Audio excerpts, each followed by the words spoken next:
الشيطان الرجيم. بسم الله الرحمن الرحيم.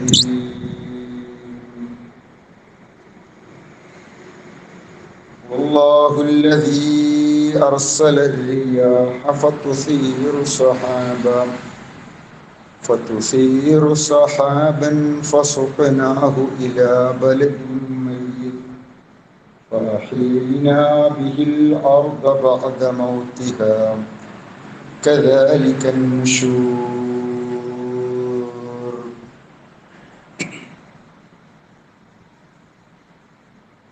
വിശ്വാസികൾ, സുഹൃത്തുക്കൾ, സർവലോക രക്ഷിതാവായ അള്ളാഹുവിൻ്റെ നിയമനിർദ്ദേശങ്ങൾ യഥാവിധി ജീവിതത്തിൽ പകർത്തുവാനും വിശ്വാസിയായി ജീവിച്ച് ഈമാനോടെ മരിക്കുവാനും പരിശ്രമിക്കണമേ എന്ന് എന്നെയും നിങ്ങളെയും ഓർമ്മിപ്പിക്കുകയും കരുണാവാരിധിയായ നാഥൻ അവനെ ഭയപ്പെട്ട് ജീവിക്കുന്നു മുത്തഖീങ്ങളായ ദാസന്മാരുടെ കൂട്ടത്തിൽ നമ്മെവരെയും ഉൾപ്പെടുത്തി അനുഗ്രഹിക്കുമാറാവട്ടെ.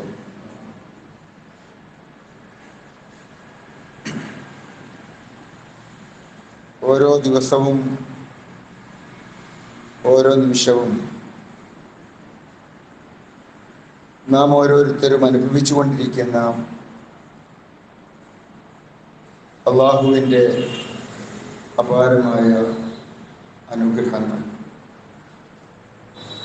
ആ അനുഗ്രഹങ്ങൾക്ക് നന്ദി കാണിക്കുക, ശുക്ർ ഉള്ളവനായി മാറുക എന്നുള്ളത് നാം ഓരോരുത്തരുടെയും ബാധ്യതയാണ്. എണ്ണിയാലൊടുങ്ങാത്ത അനുഗ്രഹങ്ങളാണ് ഓരോ നിമിഷത്തിലും മനുഷ്യൻ എന്ന നിലയ്ക്ക് നാം ഓരോരുത്തരും അനുഭവിച്ചു കൊണ്ടിരിക്കുന്നത്, ആസ്വദിച്ചു കൊണ്ടിരിക്കുന്നത്. വിശുദ്ധ ഖുർആൻ 56-ാമത്തെ അധ്യായം സൂറ അൽ വാഖിഅയിലൂടെ ചോദിക്കുന്ന ചില ചോദ്യങ്ങളുണ്ട്. അഫറഅയ്തും മാ തഹറുസൂൻ, നിങ്ങൾ ചെയ്യുന്ന കൃഷിയെക്കുറിച്ച് നിങ്ങൾ ചിന്തിച്ചിട്ടുണ്ടോ? അഅൻതും തസ്റഊന അം നഹ്നു അസ്സാരിഊൻ, യഥാർത്ഥത്തിൽ ആ കൃഷി മുളപ്പിക്കുന്നത്,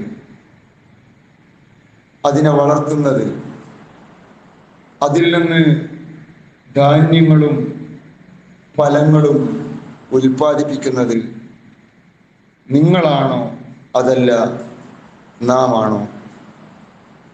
തുടർന്ന് അല്ലാഹു ചോദിക്കുന്നു, ഫറഅയ്തുമുൽ മാഅ അല്ലദീ തശ്റബൂൻ,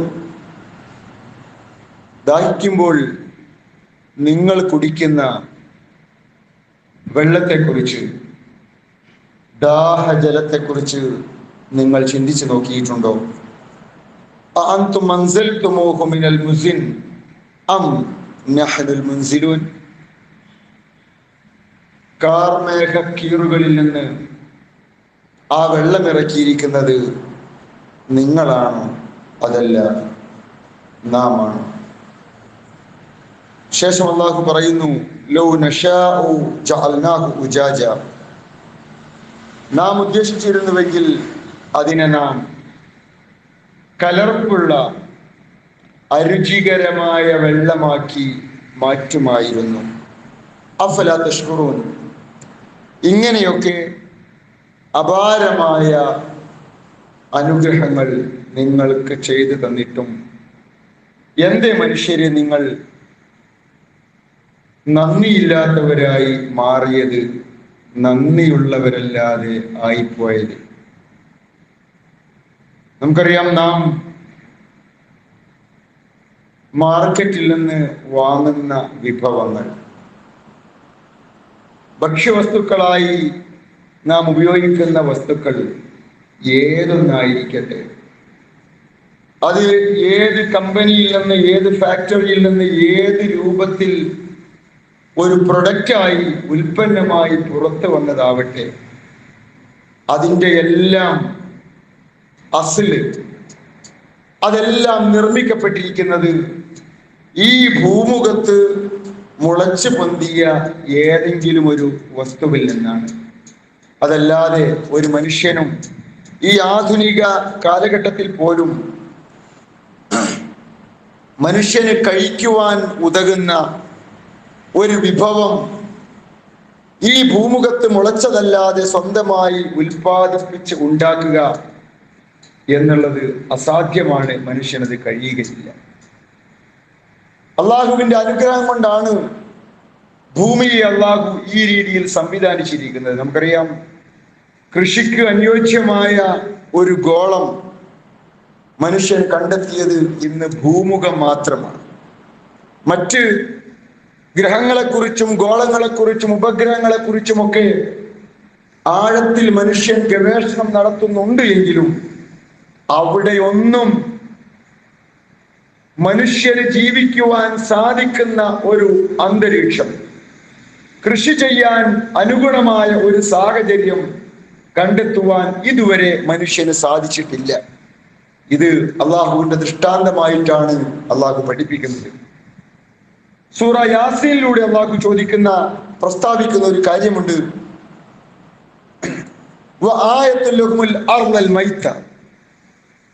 തരിശായി കിടക്കുന്ന, മൃതപ്രായത്തിലെത്തി നിൽക്കുന്ന, അല്ലെങ്കിൽ മരിച്ചു പോയ മണ്ണിൽ നിങ്ങൾക്ക് ദൃഷ്ടാന്തമുണ്ട്. ഉണങ്ങി വരണ്ട് കിടക്കുന്ന ഭൂമി.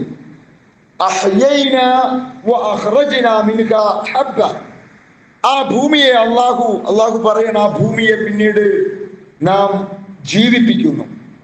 വരണ്ടു പോയ ഭൂമിയെ, മരിച്ചു പോയ ഭൂമിയെ, വെള്ളം വറ്റി തരിശായി മാറിയ ഭൂമിയെ മഴ വർഷിപ്പിച്ച് അള്ളാഹു ജീവസുറ്റതാക്കി മാറ്റുന്നു.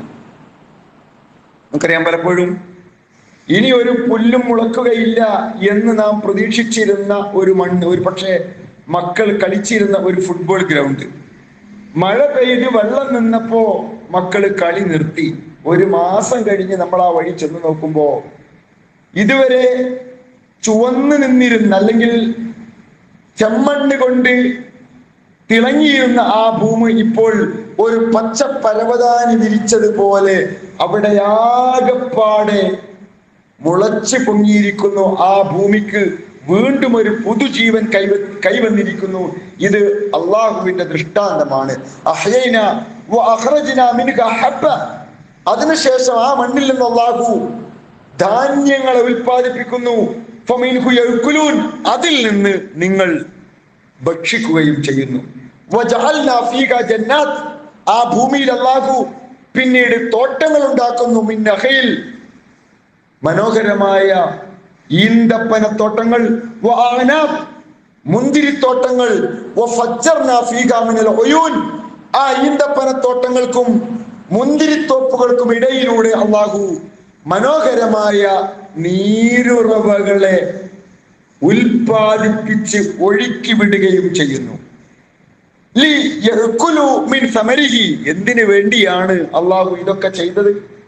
അള്ളാഹു നിങ്ങൾക്ക് വേണ്ടി ഉൽപ്പാദിപ്പിച്ചിരിക്കുന്ന പഴവർഗ്ഗങ്ങളിൽ നിന്ന് നിങ്ങൾ ഭക്ഷിക്കുന്നതിന് വേണ്ടി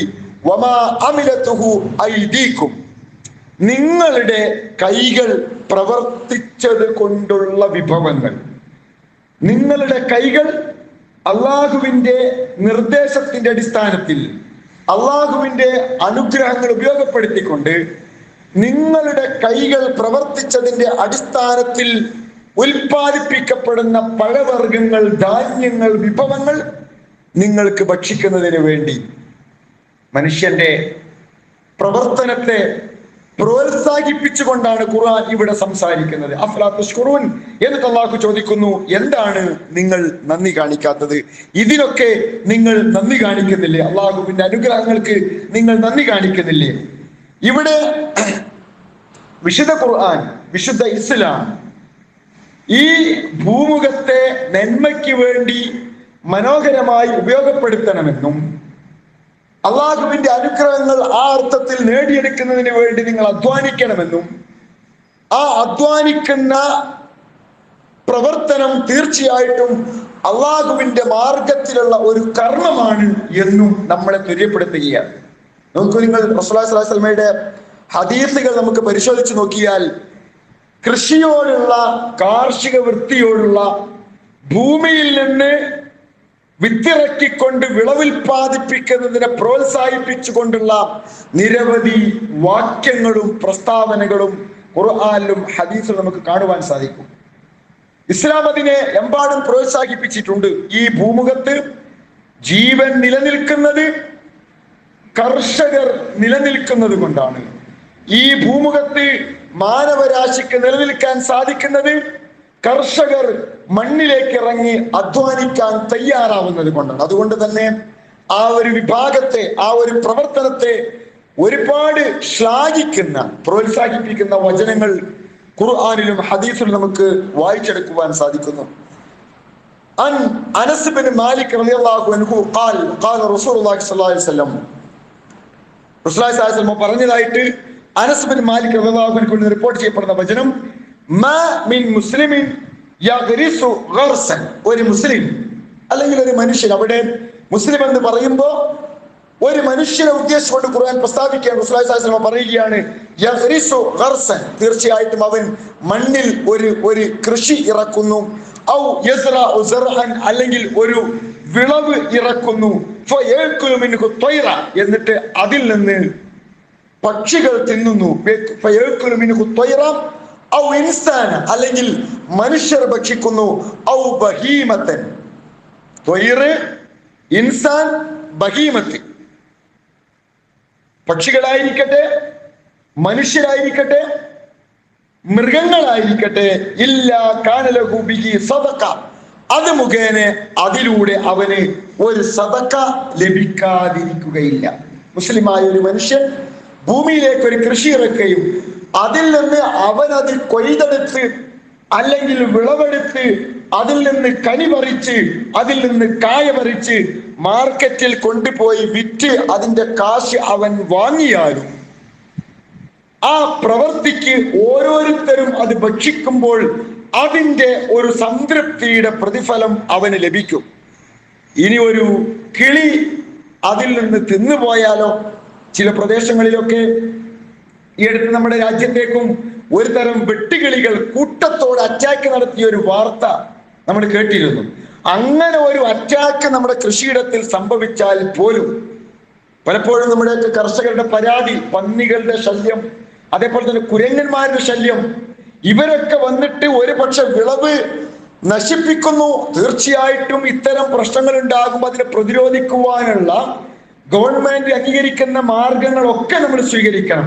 ഇനി അഥവാ നമ്മൾ സ്വീകരിക്കേണ്ട മാർഗങ്ങളെല്ലാം സ്വീകരിച്ചിട്ടും നമ്മുടെ വിളവിൽ നിന്ന് ഒരു പക്ഷിയോ ഒരു മൃഗമോ ഇനി ഒരു മനുഷ്യൻ തന്നെ മോഷ്ടിച്ച് കൊണ്ടുപോയി തിന്നാലും അതിന് പോലും ഒരു കർഷകന് പ്രതിഫലം ലഭിക്കുന്നുണ്ട് എന്ന് നമ്മൾ മനസ്സിലാക്കണം.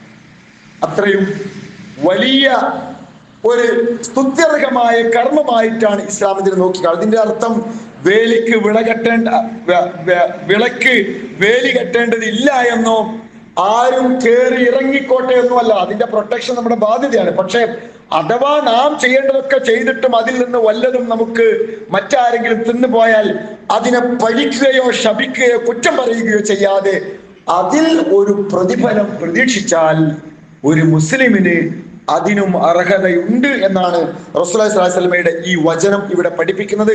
അത്രയും കാർഷിക വൃത്തിയെ കൃഷിക്കാരെ ഇസ്ലാം പ്രോത്സാഹിപ്പിക്കുന്നു എന്നർത്ഥം. മാത്രമല്ല, കൃഷിക്കാർക്ക് ഇസ്ലാം നൽകിയിരിക്കുന്ന ചില പരിഗണനകൾ ഹദീസിലൂടെ നമുക്ക് വായിച്ചെടുക്കുവാൻ സാധിക്കും. ആയിഷ റളിയല്ലാഹു അൻഹയിൽ നിന്ന് റിപ്പോർട്ട് ചെയ്യപ്പെടുന്ന ഒരു വചനം, അനി നബി സ്വല്ലല്ലാഹു അലൈഹി വസല്ലം ഖാൽ മൻ അമറ അർളൻ ലൈസത ലി അഹദിൻ ഫഹുവ അഹഖു ബിഹാ, ഒരാൾ ജീവനില്ലാത്ത ഒരു ഭൂമിയെ ജീവനുള്ളതാക്കുകയും അതിൽ കൃഷി ഇറക്കുകയും ചെയ്താൽ ആ ഭൂമി അവനുള്ളതാണ്. ഇവിടെ രാജ്യത്തിന്റെ നിയമങ്ങൾ നമ്മൾ വേറെ പരിഗണിക്കേണ്ടതുണ്ട്. ഇത് 14 നൂറ്റാണ്ട് മുൻപ് ഭൂമിക്കൊന്നും ഇത്ര കൃത്യമായ രീതിയിലുള്ള ഒരു ആധികാരികതയും അതിന്റെ അവകാശവും വന്നിട്ടില്ലാത്ത തരിശായി കിടന്നിരുന്ന കണ്ണെത്താത്ത ദൂരം കിടന്നിരുന്ന ഒരു കാലത്ത് നബി സല്ലല്ലാഹു അലൈഹി വസല്ലം പറയാണ്, ആ ഒരു ഭൂമിയെ ഒരാള് കൃഷിക്ക് അനുയോജ്യമായ രീതിയിൽ മാറ്റിയെടുത്താൽ ആ ഭൂമിയുടെ അവകാശി പോലും അവനാണ് എന്ന് റസൂലുള്ളാഹി സ്വല്ലല്ലാഹു അലൈഹി വസല്ലം പഠിപ്പിക്കുകയാണ്. അതേപോലെ തന്നെ മൻ അഹ്യാ അർളൻ മൈത ഫഹിയ ലഹു, ആരെങ്കിലും മരിച്ചു പോയ ഒരു ഭൂമിയെ ജീവിപ്പിച്ചാൽ ആ ഭൂമി അവനുള്ളതാണ് എന്ന് കാണിക്കുന്ന മറ്റു വചനങ്ങൾ നമുക്ക് കാണുവാൻ സാധിക്കും. ഇവിടെ ഇതിന്റെ അർത്ഥം നമ്മളിവിടെ വേലി കെട്ടി പുഴയോരത്തോ റോഡോരത്തോ തിരിക്കുന്നത് നമ്മുടേതാണ് എന്ന ഇന്നത്തെ ഒരു നിയമവ്യവസ്ഥിതിയെ ലംഘിച്ചു കൊണ്ടല്ല ഞാൻ സംസാരിക്കുന്നത്. 14 നൂറ്റാണ്ട് മുൻപ് ലോകം തന്നെ ശൂന്യമായി കിടന്നിരുന്ന ഒരു കാലഘട്ടത്തിൽ നബി സല്ലല്ലാഹു അലൈഹി വസല്ലം നടത്തിയ ഒരു പ്രസ്താവനയാണ്. ഇവിടെ റസൂലുള്ളാഹി സ്വല്ലല്ലാഹു അലൈഹി വസല്ലം ഉദ്ദേശിക്കുന്നത് ഭൂമിയെ എപ്പോഴും നാം കൃഷിക്ക് അനുയോജ്യമാക്കി മാറ്റുന്ന രീതിയിലുള്ള ഒരു നിലപാടാണ് ഒരു വിശ്വാസം സ്വീകരിക്കേണ്ടത്. അത് നമുക്കൊരുപാട് ഹെക്ടർ കണക്കിന് ഭൂമിയുണ്ട്. ഒരു കർഷകൻ വന്നിട്ട് ചോദിക്കുകയാണ്, നിങ്ങൾ ഏതായാലും കൃഷി ചെയ്യുന്നില്ലല്ലോ, ഞാനവിടെ കൃഷി ചെയ്തോട്ടെ എന്ന് ചോദിച്ചാൽ അതിനുള്ള പെർമിഷൻ ഈ ഭൂമിയുടെ ഉടമസ്ഥൻ ആ കർഷകന് കൊടുക്കണം. പക്ഷെ 4 തവണ കൃഷി ചെയ്തിട്ട് പിന്നെ അത് അയാളുടേതാക്കി മാറ്റുന്ന ഇന്നത്തെ നിയമവ്യവസ്ഥയെ ലംഘിക്കുന്ന രീതിയിൽ വെല്ലുവിളിക്കുന്ന രീതിയിലുള്ള ഒരവസ്ഥ ഉണ്ടാവാനും പാടില്ല. എന്നാൽ ആളില്ലാത്ത ഭൂമി ഒരുത്തൻ കൃഷിക്ക് വേണ്ടി പണ്ട് ചെയ്തതുപോലെ ഉപയോഗപ്പെടുത്തിയാൽ അതിന്റെ അവകാശി അവനാണ് എന്ന് നബി സല്ലല്ലാഹു അലൈഹി വസല്ലം പഠിപ്പിക്കാണ്. അത്രയും ഈ ഒരു പ്രവൃത്തിയെ അള്ളാഹുവിന്റെ പ്രവാചകൻ ഇസ്ലാം ഖുർആൻ പ്രോത്സാഹിപ്പിക്കുന്നു എന്നാണ് ഇതിൽ നമുക്ക് മനസ്സിലാക്കുവാൻ സാധിക്കുന്നത്. നമുക്കറിയാലോ, ഇബ്രാഹിം നബി സ്വല്ലല്ലാഹു അലൈഹി വസല്ലം ഇസ്മായിൽ നബി സ്വല്ലല്ലാഹു അലൈഹി വസല്ലമിനെയും ഉമ്മയെയും മക്കയിൽ കൊണ്ടുപോയി പാർപ്പിച്ച കാലഘട്ടം ഖുർആൻ അതിനെ കുറിച്ച് പറയുന്നുണ്ട്.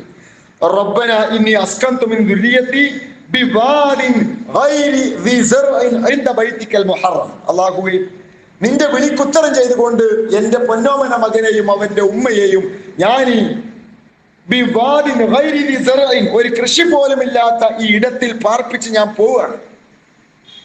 അന്നത്തെ മക്കയുടെ അവസ്ഥ അതാ. ഇബ്രാഹിം നബി സ്വല്ലല്ലാഹു അലൈഹി വസല്ലമിന്റെ കാലം 4000 വർഷങ്ങൾക്ക് മുൻപുള്ള മക്കയുടെ അവസ്ഥ അതാണ്. എന്നാൽ റസൂലുള്ളാഹി സ്വല്ലല്ലാഹു അലൈഹി വസല്ലമയുടെ കാലം വന്നപ്പോഴേക്കും അവിടെ ജനവാസം ഉണ്ടാവുകയും പിന്നീട് മദീനക്കാരായ ആളുകള്, അതേപോലെ തന്നെ പുറത്തു നിന്ന് വന്നവര്, മക്കയിൽ നിന്ന് പിന്നെ അവിടെ വന്ന് താമസമാക്കി ആളുകളൊക്കെ അവിടെ പിന്നീട് വളർന്നു വന്ന ജനതവി അതിനെ ഒരു കൃഷിഭൂമിയാക്കി എടുത്തതിന്റെ ചരിത്രമാണ് പിന്നീട് നമ്മൾ കാണുന്നത്. മനോഹരമായ ഒരു ഹദീസ് നമുക്ക് ഇങ്ങനെ വായിച്ച ഹദീസ് നമുക്ക് ഒരു സംഭവം നബി സല്ലല്ലാഹു അലൈഹി വസല്ലം ഉദ്ധരിക്കപ്പെട്ട ഒരു സംഭവം കാണുവാൻ സാധിക്കും.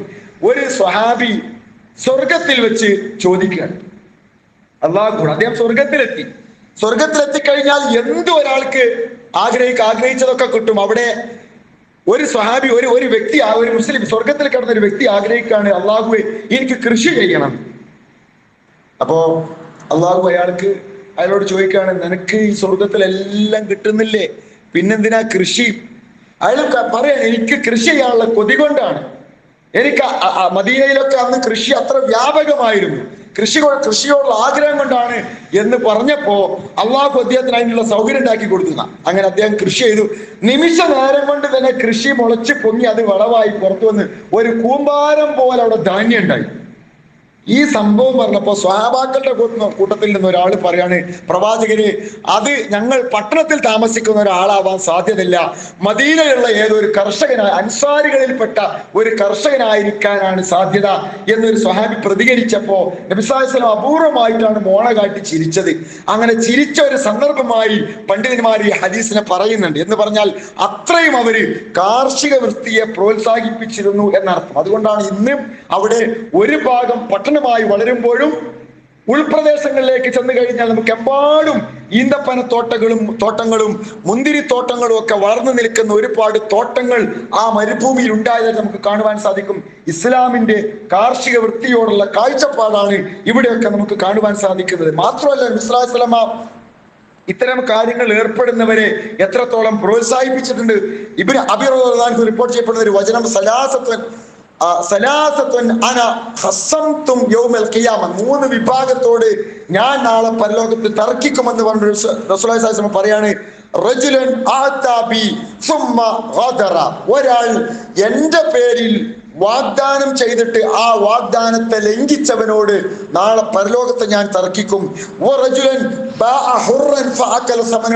സ്വതന്ത്രനായ ഒരു മനുഷ്യനെ പിടിച്ച് വിറ്റ് അതിന്റെ പണം വാങ്ങി ഭക്ഷിച്ചവനോട് ഞാൻ നാളെ പരലോകത്ത് സംസാരിക്കും. ഇത് അടിമ വ്യവസ്ഥയിൽ നിലനിന്നിരുന്ന ഒരു കാലത്തെ പ്രസ്താവനയാണ്. ഇന്ന് ആ ഒരു ഭാഗം ഇന്ന് അങ്ങനെ ഒരു സംഭവമില്ല. മൂന്നാമത്തേത് റജുലൻ ഇസ്തഅജറ അജീറൻ, ഒരാളെ കൂലിക്ക് വിളിച്ചു. ഫസ്തൗഫാ മിൻഹു, എന്നിട്ട് പരമാവധി അവനെ കൊണ്ട് ജോലി ചെയ്യിപ്പിച്ചു. എന്നിട്ടോ വലം യൂഫിഹി അജ്റഹു, എന്നിട്ട് അവന്റെ കൂലി കൊടുക്കാത്തവനുമായിട്ട് പരലോകത്ത് ഞാൻ നാളെ ഈ പീഡിപ്പിക്കപ്പെട്ടവന് വേണ്ടി ഞാൻ തർക്കിക്കുമെന്ന് അള്ളാഹു റസൂൽ പഠിപ്പിക്കുക. അത്രയും ശ്രേഷ്ഠതയാണ് മണ്ണിനോട് മല്ലടിക്കുന്ന ആളുകൾക്ക് ഇസ്ലാം നൽകിയിരിക്കുന്നത്. മറ്റൊരു ഹദീസ് പലപ്പോഴും നമ്മൾ കേട്ടിട്ടുള്ളതാണ്,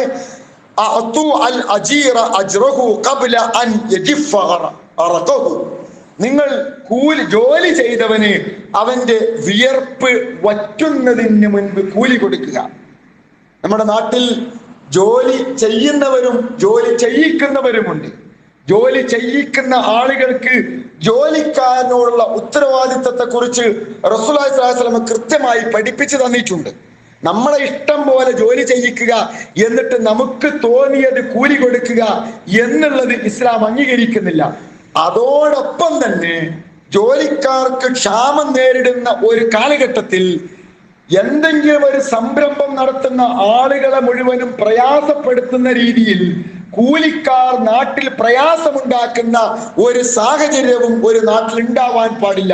പലപ്പോഴും അങ്ങനെയും ആളുകൾ പ്രയാസം അനുഭവിക്കുന്നുണ്ട്. നാട്ടിൽ കേട്ടുകേൾവിയില്ലാത്ത കൂലി, ഒരിക്കലും ചിന്തിക്കാൻ സാധിക്കാത്ത പ്രതിഫലം ചോദിച്ചുകൊണ്ട് ഒരു പക്ഷേ റെയർ ആയിട്ടുള്ള ചില കാര്യങ്ങളിൽ ഏർപ്പെടുന്ന ആളുകൾ, അതിന് സ്കിൽഡായ വേറെ ആളുകൾ ഇല്ലാത്തത് കൊണ്ട് ഇവനെ തന്നെ വിളിക്കേണ്ടി വരും.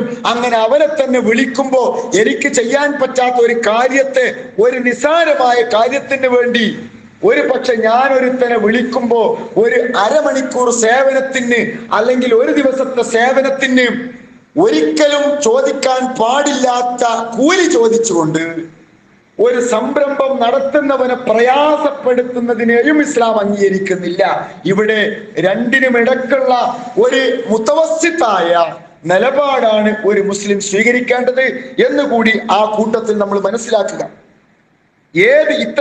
ഏത് കാര്യത്തെക്കുറിച്ചും നമ്മുടെ രാജ്യത്തിനൊരു കാഴ്ചപ്പാടുണ്ട്, ഇസ്ലാമിനും ഒരു കാഴ്ചപ്പാട്. നമ്മുടെ രാജ്യത്തിന്റെ ഒരു പാരമ്പര്യം നമുക്കറിയാം. ഇന്ത്യ രാജ്യം തീർച്ചയായിട്ടും കർഷക വൃത്തിയിൽ ഏർപ്പെടുന്ന പാരമ്പര്യമുള്ള ഒരു രാജ്യമാണ് നമ്മുടെ രാജ്യം എന്ന് പറയുന്നത്. നമ്മുടെ രാജ്യം ഒരു കാർഷിക രാജ്യമാണ്. ജയ് കിസാൻ എന്ന് പറയുന്ന ഒരു പഴയ മുദ്രാവാക്യം ഒരു പക്ഷെ നമ്മൾ കേട്ടിട്ടുണ്ടായിരിക്കും. ഇവിടെ ഈ ഒരു പ്രദേശത്തിന്റെ, രാജ്യത്തിന്റെ, നമ്മുടെ പ്രദേശത്തിന്റെയൊക്കെ ഇത്തരം സംവിധാനങ്ങൾ നിലനിൽക്കുന്നതിനുള്ള ഒരു ആസൂത്രണം നമ്മുടെ ഓരോരുത്തരുടെയും മനസ്സിലുണ്ടായിരിക്കണം. ഒരാള് കപ്പുണ്ടാക്കാൻ തുടങ്ങിയാൽ എല്ലാവരും കപ്പുണ്ടാക്കുക. ഒരാള് വേറെന്തെങ്കിലും വാഴ വെക്കാൻ തുടങ്ങിയാൽ എല്ലാവരും വാഴ വെക്കുക. അങ്ങനെയാകുമ്പോ സ്വാഭാവികമായിട്ടും നാട്ടിൽ ഇത്തരം വിളകൾക്ക് ഇടിവ് സംഭവിക്കും. അത് പ്രദേശത്തിന്റെ സന്തുലിതാവസ്ഥ നഷ്ടപ്പെടും. നേരെ മറിച്ച് ഒരു കാഴ്ചപ്പാട് ഈ വിഷയത്തിൽ നമുക്ക് ഓരോരുത്തർക്കും, നമുക്കറിയാം ഇന്ന് മാർക്കറ്റിൽ ഉണ്ടാകുന്ന ഇതൊന്നും ഒരു പക്ഷെ മനസ്സിലാവാത്ത ആളുകളാണ് നമ്മളെല്ലാവരും. പക്ഷെ പലപ്പോഴും ഒരുത്തൻ ഓടിയാൽ അവന്റെ പിന്നാലെ ഓടുക, ഒരുത്തൻ ചപ്പാത്തി കമ്പനി തുടങ്ങിയാൽ എല്ലാവരും അത് തുടങ്ങുക എന്ന രീതിയിൽ ട്രെൻഡിന് പിന്നാലെ പോയി പരാജയപ്പെടുന്ന ഒരു ദുരന്തം ഒരു മുസ്ലിമിന് സംഭവിച്ചുകൂടാ. യൂസുഫ് നബി സ്വല്ലല്ലാഹു അലൈഹി വസല്ലമിന്റെ കഥ പറയുന്നത് മനോഹരമായ ഒരു ആസൂത്രണം നമുക്ക് കാണുവാൻ സാധിക്കും. യൂസുഫ് നബി സ്വല്ലല്ലാഹു അലൈഹി വസല്ലമിനെ പിടിച്ചിട്ട് ജയിലിലിട്ടു. ആ സന്ദർഭത്തിലാണ് ആ ജയിലിലുണ്ടായിരുന്ന ചില ആളുകളുടെ സ്വപ്നത്തിന് അദ്ദേഹം വ്യാഖ്യാനം നൽകുന്നത്. അങ്ങനെ നാട്ടിൽ ചില പ്രയാസങ്ങൾ വരാൻ തുടങ്ങിയപ്പോഴാണ് രാജാവ് ഒരു സ്വപ്നം കണ്ടത്. ഞാൻ കൂടുതൽ വിശദീകരിക്കുന്നില്ല. എന്താ രാജാവ് കണ്ട സ്വപ്നം? 7 തടിച്ച പശുക്കൾ 7 മെലിഞ്ഞ പശുക്കളെ തിന്നുന്നു, 7 പച്ചക്കതിര് 7 ഉണങ്ങിയ കതിര്. ഇതിന്റെ വ്യാഖ്യാനം എന്താണെന്ന് ചോദിച്ചപ്പോ അന്നാട്ടിലുണ്ടായിരുന്ന സ്വപ്ന വ്യാഖ്യാതാക്കളെല്ലാം പലതും പറഞ്ഞു.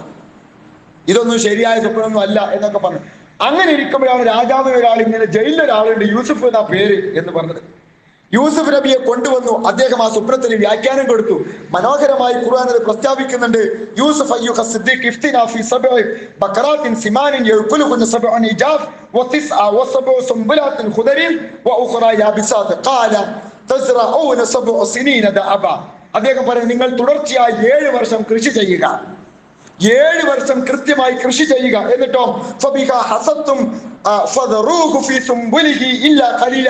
ആ കൃഷി ചെയ്ത വിഭവത്തിൽ നിന്ന് കഴിക്കാനെടുക്കുന്നതിന്റെ ബാക്കി മുഴുവനും നിങ്ങൾ കതിരിൽ തന്നെ സൂക്ഷിക്കുക. ഇന്നത്തെ പോലെ വലിയ ഫ്രിഡ്ജുള്ള സംവിധാനം, ധാന്യം സംഭരിച്ചു വെക്കാനുള്ള സിസ്റ്റം ഒന്നും വന്നില്ല. അതുകൊണ്ട് അടുത്തു വരുന്ന 7 വർഷത്തിന് ശേഷം പിന്നീട് വരുന്ന അടുത്ത 7 വർഷത്തേക്ക് ഈ വിഭവം നിലനിൽക്കുവാൻ വേണ്ടി കതിരിൽ തന്നെ നിങ്ങളത് സൂക്ഷിക്കുക.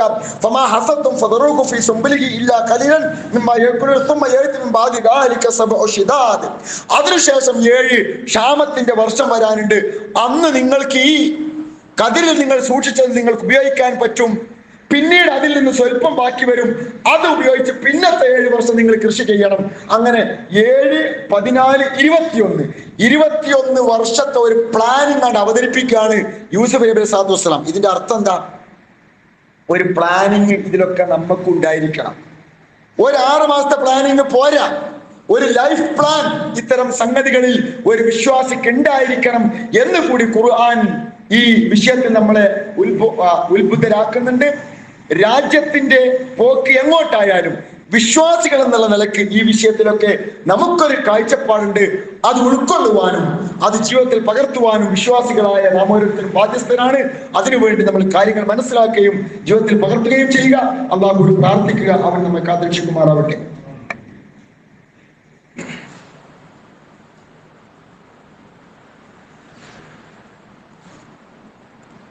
അൽഹംദുലില്ലാഹ് الواحد القهار العزيز الغفار والصلاة والسلام على من أرسله الله كافة للناس بالتبشير والإنذار وعلى آله الأتقياء الأبرار وعلى أصحابه الأصفياء الأخيار ما دامت السماوات والأرض ما تراكبت الظلمات والأنوار أما بعد فاتقوا الله. വിശ്വാസികളെ, അല്ലാഹുവിന്റെ നിയമം നിർദ്ദേശിക്കുന്ന വിശുദ്ധ ഖുർആനിലെ 35-ാമത്തെ അധ്യായം സൂറ ഫാത്തിറിലെ 9-ാമത്തെ ആയത്താണ് ആമുഖമായി ഞാൻ നിങ്ങൾ ഓതി കേൾപ്പിച്ചത്. വല്ലാഹുല്ലദീ അർസല റിയാഹ്, അല്ലാഹുവാണ് കാറ്റുകളെ അയക്കുന്നവൻ. ഫതുസീറു സഹാബൻ, എന്നിട്ട് ആ കാറ്റുകൾ കാർമേഘത്തെ ഇളക്കിവിടുന്നു. ഫസുഖനാഹു ഇലാ ബലദിൻ മയ്യിത്തിൻ, അത് മരിച്ചു കിടക്കുന്ന ഒരു ഭൂമിയിലേക്ക് ആ കാർമേഘം കടന്നു ചെല്ലുകയും ഫഅഹ്യൈനാ ബിഹിൽ അർള, ആ മഴ മുഖേന ആ ഭൂമിയെ അള്ളാഹു ജീവിപ്പിക്കുകയും ചെയ്യുന്നു. ബാദ മൗതിക, ആ മണ്ണ് വരണ്ടു പോയതിനു ശേഷം, മരിച്ചു പോയതിനു ശേഷം അള്ളാഹു പറയുന്ന പ്രയോഗം കദാലിക നുശൂർ, അതുപോലെ തന്നെയാണ് നുശൂർ. മരിച്ചു പോയ വരണ്ടു പോയ മണ്ണിലേക്ക് മഴ പെയ്ത് 1 മാസം കഴിയുമ്പോൾ ആ മണ്ണിൽ പുല്ല് മുളച്ച് മരിച്ച മണ്ണിന് എങ്ങനെയാണോ ജീവൻ ഉണ്ടാകുന്നത്, അതുപോലെ തന്നെയാണ് മനുഷ്യ അള്ളാഹു നിങ്ങളെ പുനരുജ്ജീവിപ്പിക്കുന്നത്. മരിച്ച് ഒരു മനുഷ്യൻ നുരുമ്പിപ്പോയാൽ 100 വർഷമോ 200 വർഷമോ കഴിഞ്ഞ് ഒരു കബറ് കളക്കുമ്പോൾ അതിന്റെ ഉള്ളിൽ നിന്ന് കിട്ടുന്ന എൽപ്പടി കണ്ട് യുക്തിവാദിയായ, നിരീശ്വരവാദിയായ, ഭൗതികവാദിയായ ഒരുത്തൻ ഒരുപക്ഷെ ചോദിക്കും, ഇതിനെയൊക്കെ ഇനി പുനർജീവിപ്പിക്കാൻ പടച്ചവന് പറ്റും എന്നാണോ നിങ്ങൾ പറയുന്നത്? റസൂലുള്ളാഹിന്റെ മുമ്പിൽ ഒരുത്തൻ വന്നു ഒരു എല്ലിന്റെ പൊടി എടുത്തിട്ട് ഇങ്ങനെ റസൂലുള്ളാഹിന്റെ മുഖത്തേക്ക് ഇങ്ങനെ നീട്ടിട്ട് കൈയിട്ട് ഇങ്ങനെ പൊടിച്ചിട്ട് ഇങ്ങനെ കൊട്ടിക്കളഞ്ഞിട്ട് ചോദിച്ചു, അല്ല മുഹമ്മദേ, ഈ പൊടിയായിപ്പോയ എല്ലിന്റെ ഉടമസ്ഥനെ ഇനി പരലോകത്ത് തിരിച്ചു കൊണ്ടുവരും എന്നാണോ നിന്റെ റബ്ബ് പറയണത്? ഖുർആൻ പറഞ്ഞ മറുപടി, ഈ മണ്ണ് കാണുമ്പോൾ നിങ്ങൾക്ക് എന്താ തോന്നുന്നത്? ആ മണ്ണ് മരിച്ചു പോയെന്നല്ല, പക്ഷെ ഒരു മഴ കൊണ്ട് ആ മണ്ണിനെ ജീവിപ്പിക്കാൻ അള്ളാഹുവിന് പറ്റുമെങ്കിൽ മറ്റൊരു മഴയിലൂടെ, ഒരു പക്ഷേ ഒരു കാഹളവുമായി ഏൽപ്പിക്കപ്പെട്ട ഒരു മലക്കുണ്ട്. ആ മലക്ക് ചെയ്യുന്നത് എന്താണ് നമുക്കറിയുകയില്ല. അതിനെക്കുറിച്ച് ഖുർആൻ പ്രസ്താവിച്ചത് അല്ലെങ്കിൽ ഹദീസിൽ വന്നത് ഒരു കാഹളത്തിൽ ഊതുന്ന ഒരു മലക്ക്, അവിടെ എന്ത് സംഭവിക്കുന്നു അല്ലാഹു അലം. അതോടുകൂടി മുഴുവൻ മനുഷ്യരും കുഴിമാടത്തിൽ നിന്ന് എഴുന്നേറ്റ് ആ വിളിയാളത്തിലേക്ക് നടന്നെടുക്കുമെന്ന് ഖുർആൻ പറയുന്നു. അതൊരു യാഥാർത്ഥ്യമാണ്. ഈ ഭൂമി വീണ്ടും വീണ്ടും പച്ചപ്പ് വരുന്നത് യാഥാർത്ഥ്യമാണെങ്കിൽ മനുഷ്യ നീ മുളച്ചു വരും എന്നുള്ളതും ഒരു സത്യമാണ്. ആ ഒരു ബോധം കൂടി ഇതിലൂടെ ഉൾക്കൊള്ളുവാൻ വേണ്ടി, മനസ്സിലാക്കുവാൻ വേണ്ടി ഖുർആൻ കൃഷിയെയും മനുഷ്യന്റെ പുനർജീവനത്തെയും കണക്ട് ചെയ്തുകൊണ്ട് സംസാരിക്കുന്ന ഒരുപാട് പ്രയോഗങ്ങൾ ഖുർആനിൽ കാണുവാൻ സാധിക്കും.